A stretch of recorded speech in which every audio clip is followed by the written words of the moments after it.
जय शनिदेव, जय श्री राम भयो। आज का जो हमारा विषय है गुफा में खजाना, नागराज का खजाना, इसके बारे में आज हम चर्चा करने वाले हैं, विश्लेषण करने वाले हैं। अगर आपने चैनल को सब्सक्राइब नहीं किया है तो सबसे पहले चैनल को सब्सक्राइब करिए, लाइक करिए, शेयर करिए। देखिए भाइयों, जो भी मैं आपको जानकारी देने की कोशिश करता हूँ बिल्कुल सही जानकारी देने की कोशिश करता हूँ। इसी वजह से मैं आपको बार बार कहता हूँ भाई, ऐसी जानकारी आपको कहीं भी सुनने को नहीं मिलेगी। तो सबसे पहले चैनल को सब्सक्राइब करिए, लाइक करिए, शेयर करिए, फॉलो करिए। तो भाई बात ऐसी कि जो गुफा होती है, गुफा में खजाने होते हैं, गुप्तधन होते हैं। एक व्यक्ति ने मुझे ये पूछा, गुरुजी गुफा में खजाना किसका हो सकता है, उसका क्या राज हो सकता है, उसके बारे में आज हम चर्चा करने वाले हैं। तो भाइयों देखिए, जो गुप्तधन होता है आप सभी लोग जानते हैं, जो खजाने होते हैं पहले ज़माने की बातें हैं, 100 साल 200 साल 500 साल पुरानी बातें। क्योंकि उस समय में बैंक लॉकर नहीं थे, तो लोग जो पैसा, सोना, चांदी, हीरे, मोती, डायमंड जमीन के अंदर गाड़ के रखते थे। तो उस पर टोटका, कुछ ना कुछ टोटका भी करते थे, शक्ति का उस पर पहरा भी कर देते थे। जैसे शक्ति का बॉडीगार्ड रखवाला, वो धन का रखवाला, धन का जैसे पहरेदार किसी शक्ति को कर देते थे। अभी बात ऐसी हो जाती कि जो नागराज का खजाना, गुफा का खजाना, ये जो आज हमारा जो विषय है, देखिए गुफा में भी खजाने हो सकते हैं। जो गुफाएं होती है बहुत रहस्यमय होती है। जो बड़े बड़े साधु ऋषि मुनि पहले गुफा में भी तपश्चर्या करते थे, अपनी तपस्या को पूरा कर देते थे।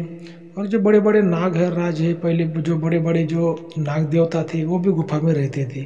और अक्सर माना गया है कि जो नागराज का जो खजाना होता है जमीन के अंदर होता है और गुफा में होता है, मतलब अंधकार में होता है। और आप देखते हो कि नागराज हमेशा अंधकार में रहते हैं, जमीन के अंदर रहते ज़्यादा। उनका जो घर होता है जमीन के अंदर होता है। तो जो गुफा भले ही जमीन के ऊपर हो, लेकिन वो अंधेरे में गुफा रहती है और एक प्रकार से वो जमीन के अंदर ही होती है। तो गुफा में भी नागराज का खजाना होता है, ऐसे बहुत शास्त्रों में बताया गया है, बहुत से किताबों में बताया गया है। और हमारे गुरु भी ऐसा कहते थे। लेकिन क्या हो जाता है कि भाई ये जो नागराज के जो खजाने होते हैं ऐसे किसी को भी नहीं मिलते। जिस किसी के नसीब में वो योग है, खजाने का योग है, नाग देवता शक्ति का जो योग है, तो उसको पहले आपको देखना पड़ता है कि ये नाग शक्ति का जो योग है वो कैसे बनता है, कुंडली में कैसे बनता है, हाथों पर कैसे बनता है, नसीब में है क्या। तभी आपको ये बात को, आपको वो संकेत मिलते हैं, आपका उसको फायदा मिलता है। हमें कुंडली से देखा जाए तो जब शुक्रदेव की और राहुदेव की जब युति होती है अष्टम भाव में, तो गुप्त शक्ति का नागमन योग बनता है।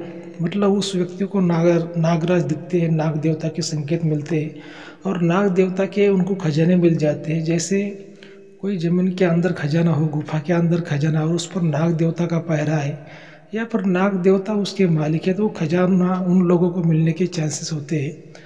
या फिर उनको संकेत वैसे मिलते हैं, उनको खजाना दिखाई देता है, महसूस होता है। लेकिन देखिए, खजाना जब मिलता है ना भाइयों, ये जो शक्तियाँ होती है तो कुछ पाने के लिए कुछ खोना पड़ता है। तो आपको वो कुछ देती भी है और कुछ आपसे लेती भी है। इस बात का भी आपको ध्यान में रखना है। क्योंकि ये जो खजाना मिलना, मतलब धन जो मिलना, जो हमारे जैसे जो बड़े बड़े महाराज लोग हैं, ऐसे धन अगर मिल भी जाए तो कभी उसको लेते नहीं है, दान धर्म में खर्च करते। लेकिन जो आम लोग क्या करते हैं, अगर उनको धन मिल गया तो बाल बच्चे में खाते हैं, तो फिर उसका थोड़ा रिएक्शन भी होता है। जो कोई भी बात हो, जैसे कि वो अच्छी भी होती है, थोड़ी बुरी भी होती है। जैसे कोरोना काल में जो वैक्सीन हमारे देश में आई थी, वो हमारे लिए सेफ्टी भी थी। और थोड़ा वैक्सीन लेने के बाद 2-3 दिन हमें वो ताप बुखार भी आता था। वैसी बात रहती है कि धन तो मिलता है लेकिन वो कुछ पाने के लिए कुछ खोना पड़ता है, वैसी बातें होती है। हाथों पर भी भाई वो योग देखा जाता है, गुप्त शक्ति नागमणि योग जो होता है हाथों पर भी देखा जाता है।